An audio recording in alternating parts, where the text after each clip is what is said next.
From secret mind control experiments to JFK-era plans for staged terrorist attacks and government involvement in drug trafficking, American history is filled with shocking conspiracies. In this video, we are going to cover political conspiracies that turned out to be true.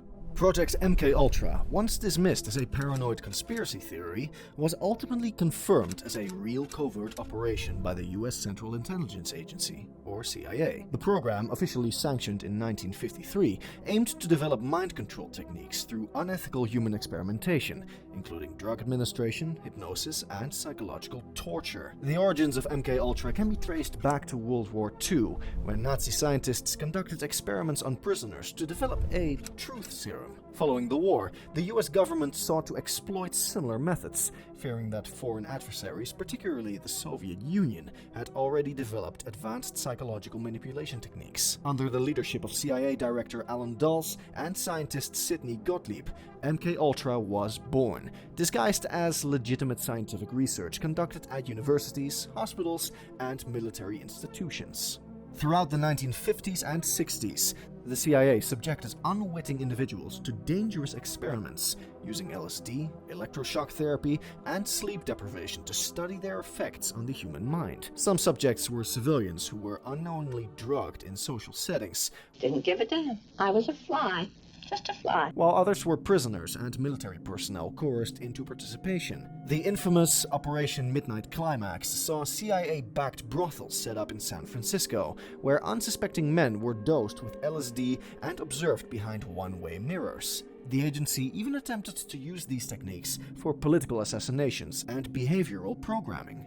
The scandal first came to public attention in 1975, when the Church Committee, a US Senate investigation, revealed MKUltra's existence. However, much of the evidence had already been destroyed by CIA Director Richard Helms in 1973. Despite the document purge, a Freedom of Information Act request in 1977 uncovered 20,000 surviving files, leading to further congressional hearings. Victims of the experiments, including the family of Frank Olson, a government scientist who died under suspicious circumstances, pushed for accountability. President Gerald Ford issued a formal apology, but legal battles ensued for decades. MKUltra's revelations led to sweeping reforms in governmental oversight of intelligence agencies, including laws requiring informed consent for human experimentation. Though the program officially ended in 1973, its exposure heightened public distrust in the US government, reinforcing fears that clandestine projects could still exist. The term MKUltra remains synonymous with secret government conspiracies,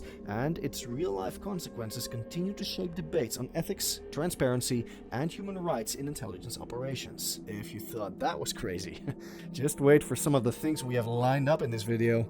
The Watergate scandal was one of the most infamous political conspiracies in American history, proving that corruption reached the highest levels of government. It began in 1972 when operatives linked to President Richard Nixon's re-election campaign were caught breaking into the Democratic National Committee headquarters at the Watergate complex in Washington, D.C. While the White House initially dismissed the incident as a minor crime, investigative journalists and law enforcement uncovered a massive conspiracy that ultimately forced Nixon to resign. At the time, the US was deeply divided due to the Vietnam War, and Nixon was determined to secure his re-election. His campaign, through the Committee for the Re-election of the President, or CRP, engaged in widespread political sabotage, including illegal wiretapping and espionage against opponents. When the burglars were arrested, authorities traced money in their possession back to CRP, raising suspicions that the White House was involved. The scandal escalated as Washington Post reporter Bob Woodward and Carl Bernstein, with the help of FBI informant Deep Throat, later revealed as Mark Felt, uncovered a network of illegal activities. Meanwhile, a Senate investigation and the appointment of a special prosecutor intensified the pressure. The turning point came when it was revealed that Nixon had recorded conversations in the Oval Office, and these tapes contained evidence that he had ordered a cover-up. When Nixon refused to release the tapes, he triggered a constitutional crisis, culminating in the Saturday Night Massacre, where he fired the special prosecutor and top Justice Department officials. Ultimately, the Supreme Court ruled that Nixon must surrender the tapes. The most damning recording, known as the smoking gun tape, exposed Nixon directing aides to obstruct the FBI investigation. Facing impeachment, he resigned on August 9, 1974, becoming the only US president to do so. In the aftermath, 48 officials were convicted, including top White House aides. Nixon, however, avoided prosecution when his successor, Gerald Ford, controversially pardoned him. Watergate forever changed American politics, leading to greater checks on executive power, new campaign finance laws, and a lasting distrust in government. The scandal also set a precedent where Gate became synonymous with political corruption worldwide. For the next conspiracy, we need to go back a couple of years. The counterintelligence program known as COINTELPRO was a covert operation conducted by the FBI from 1956 to 1971. Initially framed as a national security initiative, it was later exposed as an extensive campaign to survey, infiltrate, and dismantle political organizations deemed subversive by the government. The revelation of COINTELPRO proved that the US government actively engaged in illegal surveillance, harassment, and disinformation campaigns against civil rights leaders, activists, and left-wing organizations. The FBI, under the leadership of J. Edgar Hoover, launched COINTELPRO to target perceived threats to the US political order. While it originally focused on the Communist Party USA, its scope quickly expanded to include the civil rights movement, the Black Panther Party, feminist organizations, anti-war activists, and even white supremacist groups. The program aimed to neutralize these movements by creating internal divisions, spreading false information, and leveraging the media to discredit key figures like Martin Luther King Jr., Malcolm X, and members of the Black Panther Party. The operation remained secret until March 8, 1971, when a group called the Citizens Commission to Investigate the FBI broke into an FBI field office in Media, Pennsylvania. They seized classified documents and sent them to journalists, exposing the FBI's illegal actions. This revelation led to a public outcry, with media outlets like the Washington Post publishing reports on the agency's abuses.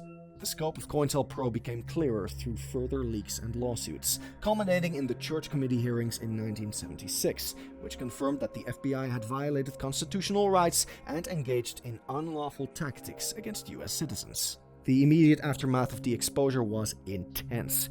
The FBI formally shut down COINTELPRO, and Hoover defended the program by claiming it was necessary for national security. However, the revelations forced the government to admit to widespread abuses, leading to the implementation of stricter oversight measures on intelligence agencies. Civil rights leaders and activists saw their suspicions validated, proving that government forces had actively worked against them rather than protecting their rights.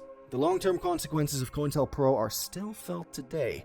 While the program was officially ended, evidence suggests that similar operations persisted under different names. Documents released in the 21st century indicate that the FBI continued to monitor activists, particularly within the Black Lives Matter movement. The exposure of COINTELPRO remains a landmark moment in US history, demonstrating how intelligence agencies can overreach their power under the guise of national security. And it's not the only time government agencies were seen twisting the rules. In 1962, Operation Northwoods was a shocking yet authentic plan proposed by the US Department of Defense, detailing false flag attacks to justify war against Cuba. The plan, orchestrated by the Joint Chiefs of Staff, involved fabricating acts of terrorism on American soil and military targets, which would then be blamed on Fidel Castro's government to create public support for an invasion of Cuba. Though dismissed at the time as conspiracy theory, declassified documents in the 1990s confirmed the US military had genuinely drafted the proposal, though it was ultimately rejected by President John F. Kennedy. Following the Cuban Revolution in 1959, tensions between the United States and Cuba escalated rapidly. Castro's alignment with the Soviet Union and the nationalization of American businesses made Cuba a major Cold War flashpoint. After the failed Bay of Pigs invasion in 1961, US officials sought alternative methods to justify military intervention.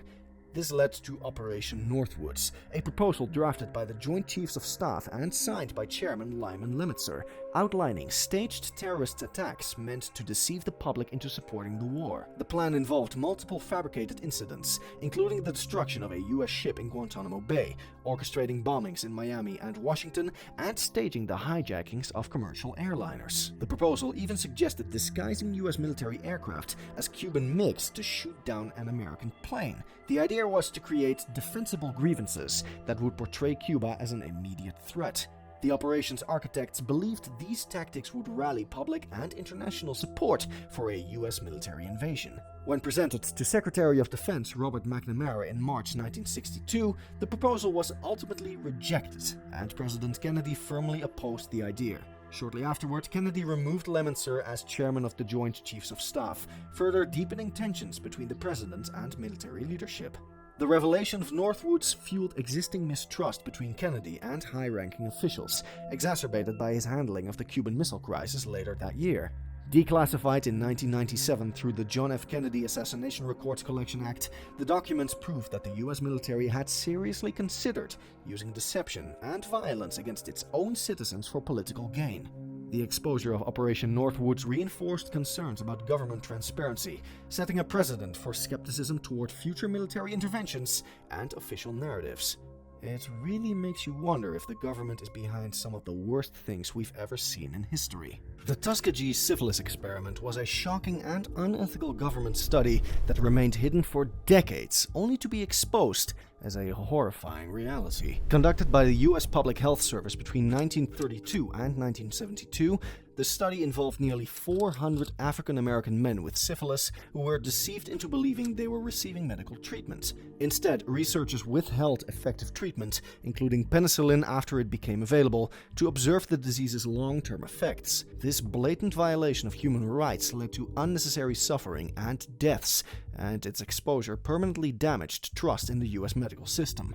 The study began during the Great Depression when the Public Health Service, in collaboration with the Tuskegee Institute, sought to study untreated syphilis in black men under the guise of offering free medical care. The researchers targeted 600 impoverished African American sharecroppers in Macon County, Alabama, with 399 having syphilis and 201 serving as a control group. The men were misled and never informed of their diagnosis, instead being told they were receiving treatment for bad blood, a vague term used for various ailments. Although the study was initially meant to last 6 months, it was secretly extended for 40 years. Despite medical advancements in the 1940s, including the discovery that penicillin effectively cured syphilis, researchers refused to administer the antibiotic to participants. The men were not only denied life-saving treatment, but were also actively prevented from seeking medical care elsewhere. Even during World War II, when some participants were diagnosed during military screening, study officials intervened to ensure they remained untreated. The goal was to document the long-term progression of syphilis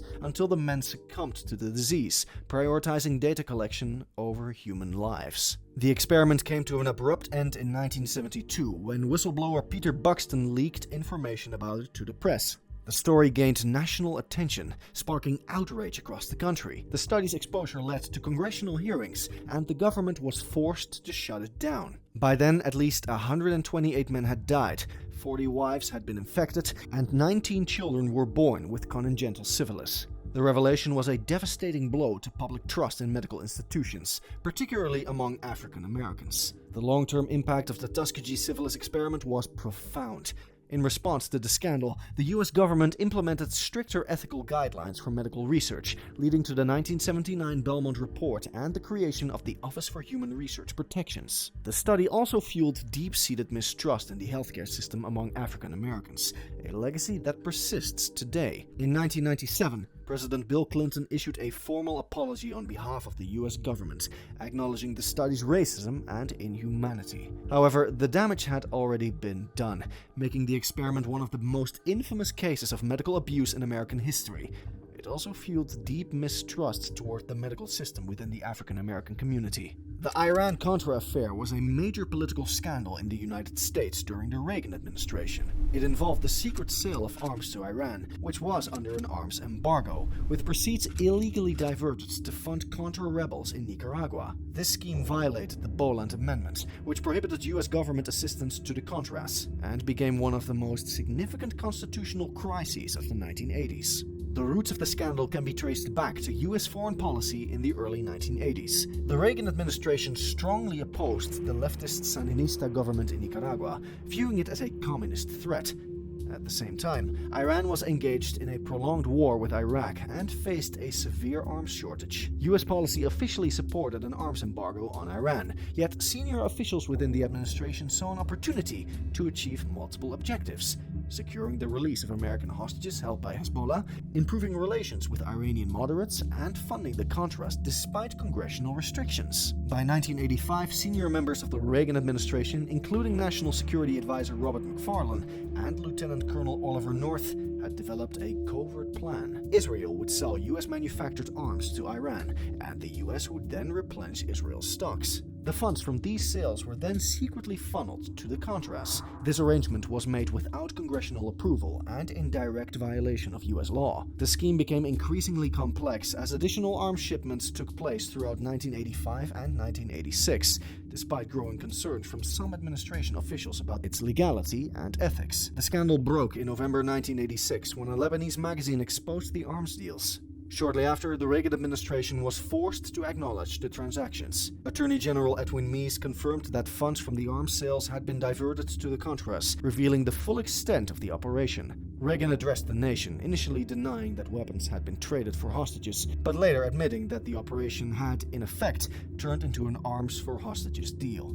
The immediate aftermath saw multiple investigations, including the Tower Commission and congressional hearings. The Tower Commission criticized Reagan for failing to control his staff, but found no direct evidence that he authorized the diversion of funds. Independent counsel Lawrence Walsh led a criminal investigation, resulting in the indictment of several officials, including Oliver North and National Security Advisor John Poindexter. North's conviction was later overturned, and most of those indicted were pardoned by President George A.W. Bush in 1992. The Iran-Contra affair had lasting consequences, revealing serious weaknesses in the United States' ability to regulate secret operations and restrain executive authority. It reinforced the necessity of congressional checks on foreign policy and intelligence activities. While Reagan survived the scandal politically, it damaged his administration's credibility and set a precedent for future political controversies regarding presidential authority and accountability. Despite numerous legal and ethical violations, most of the key figures involved faced minimal lasting consequences, underscoring the challenges in holding high-ranking officials accountable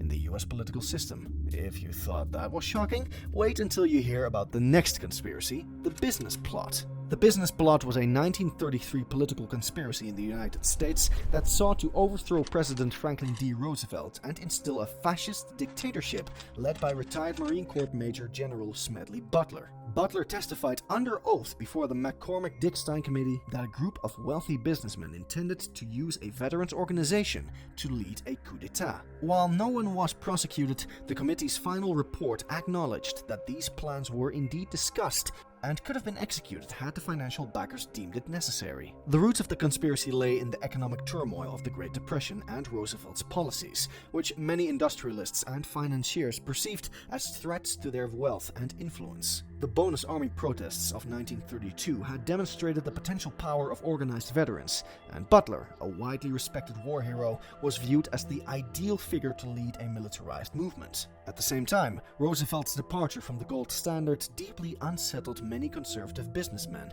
who feared inflation and economic instability. They saw in European fascism a model to counteract Roosevelt's progressive policies and safeguard their interests. The conspiracy unfolded through a series of meetings between Butler and Wall Street figures, particularly Gerald C. Maguire, a bond salesman linked to powerful banking interests. Maguire reportedly proposed that Butler led a march of 500,000 veterans to Washington, D.C., under the pretense of assisting Roosevelt, only to take control of the government upon arrival. Butler, deeply suspicious, played along long enough to gather evidence before exposing the plot. The conspirators promised him financial backing and absolute control as the head of a new authoritarian regime, while Roosevelt would remain a figurehead. When Butler brought the allegations before Congress in 1934, initial media reactions were dismissive, with major newspapers like the New York Times calling it a gigantic hoax. However, as more details emerged, the McCormick-Dickstein Committee corroborated much of Butler's testimony, revealing that plans for a fascist organization had been seriously considered. Despite this,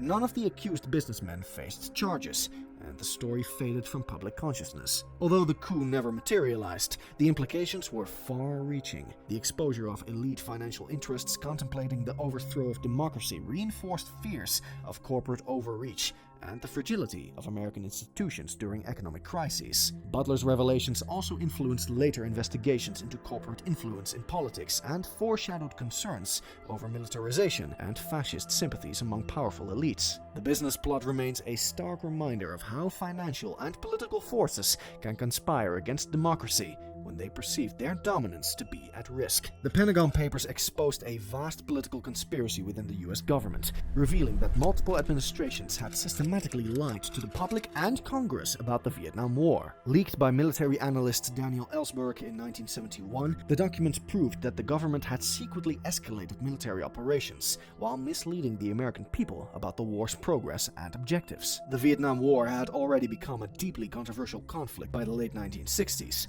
with growing public opposition and widespread anti-war protests. The Johnson administration had presented the war as a necessary effort to contain communism, but in reality, internal government documents painted a much darker picture. Secretary of Defense Robert McNamara had commissioned the study in 1967, compiling thousands of pages detailing US involvement in Vietnam from 1945 to 1968. The documents showed that successive administrations, from Truman to Johnson, had deceived the public about their true intentions, secretly expanding military operations and ignoring diplomatic solutions. By 1971, Ellsberg, who had worked on the Pentagon Papers, had grown disillusioned with the war and decided to expose the truth. He secretly photocopied the documents and provided them to the New York Times, which began publishing excerpts in June 1971. The revelations were shocking.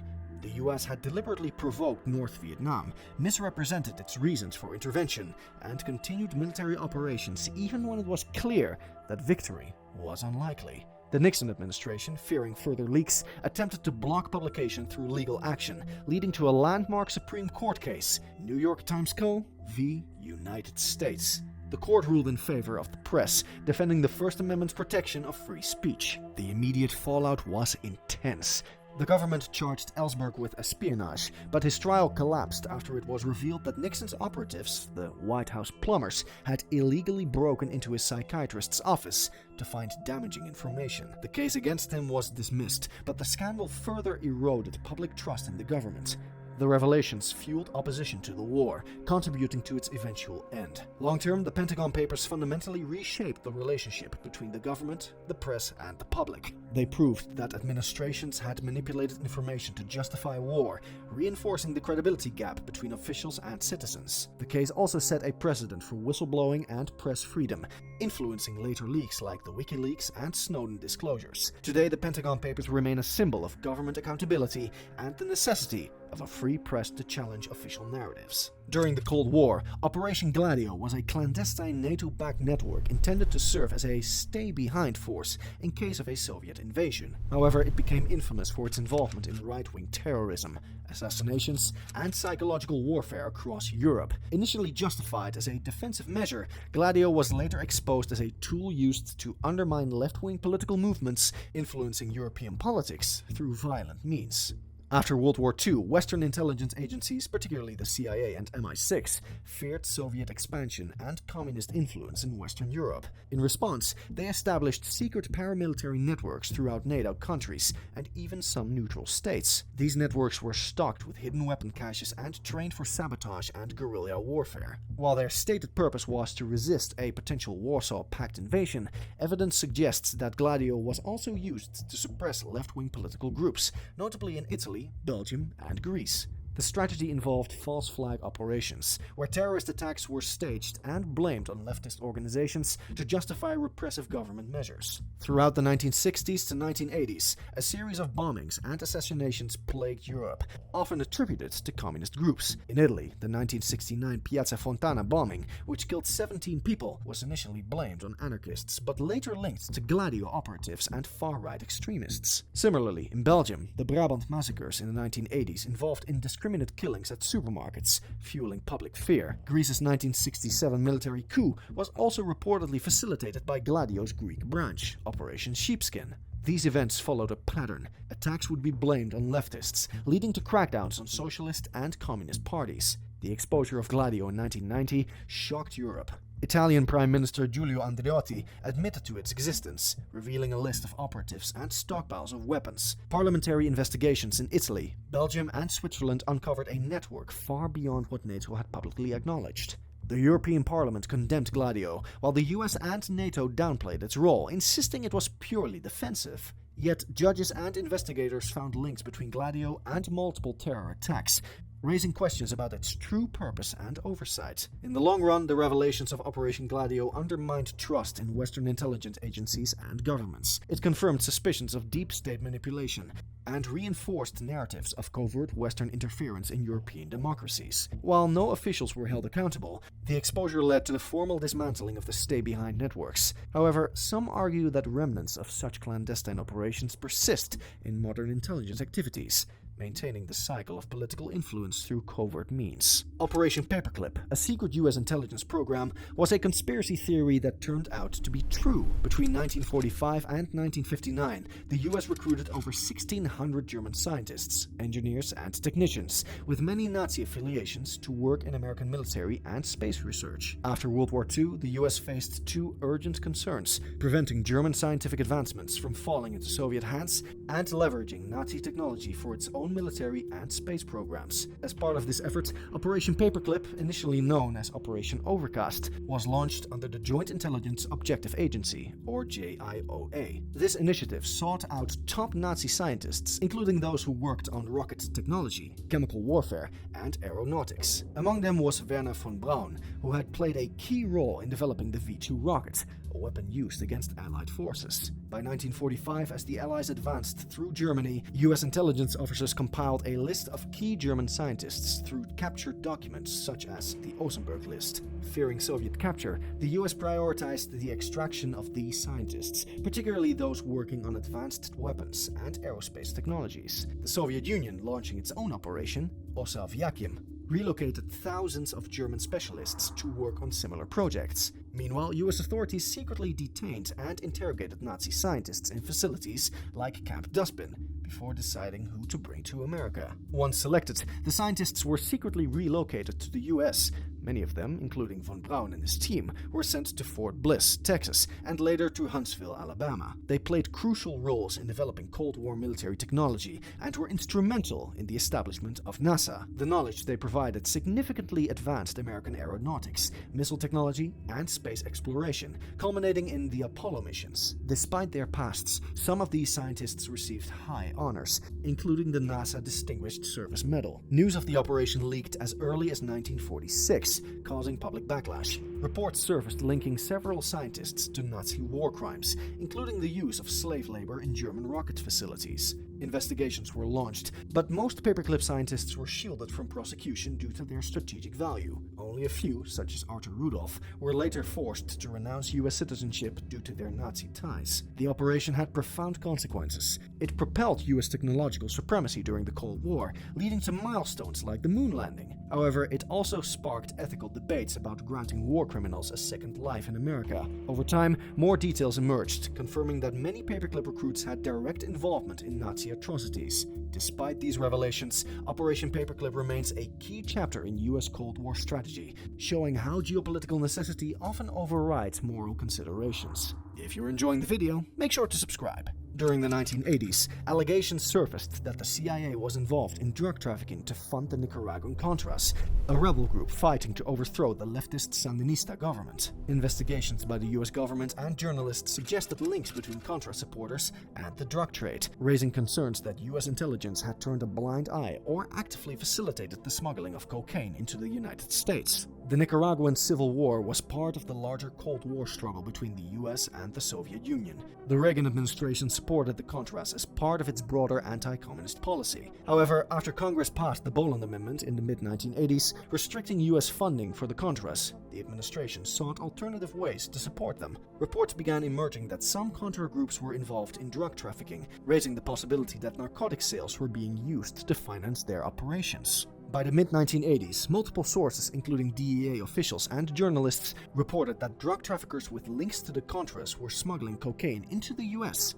In 1985, an Associated Press investigation found that American-backed Contra rebels were involved in cocaine trafficking, with shipments routed through Central America. The following year, a Senate investigation led by John Kerry found that drug traffickers had received U.S. State Department funds while under investigation for smuggling narcotics. These revelations suggested that the Reagan administration had overlooked, and in some cases even indirectly supported, drug traffickers linked to the Contras. In 1996, journalist Gary Webb reignited the controversy with his Dark Alliance series in the San Jose Mercury News, alleging that Contra-connected cocaine traffickers had helped fuel the crack epidemic in Los Angeles. He claimed that profits from drug sales were funneled to the Contras and that U.S. agencies, including the CIA, had knowledge of these activities. The story sparked widespread outrage, particularly in African American communities, where crack cocaine had devastated neighborhoods. The CIA and major newspapers such as the New York Times and the Washington Post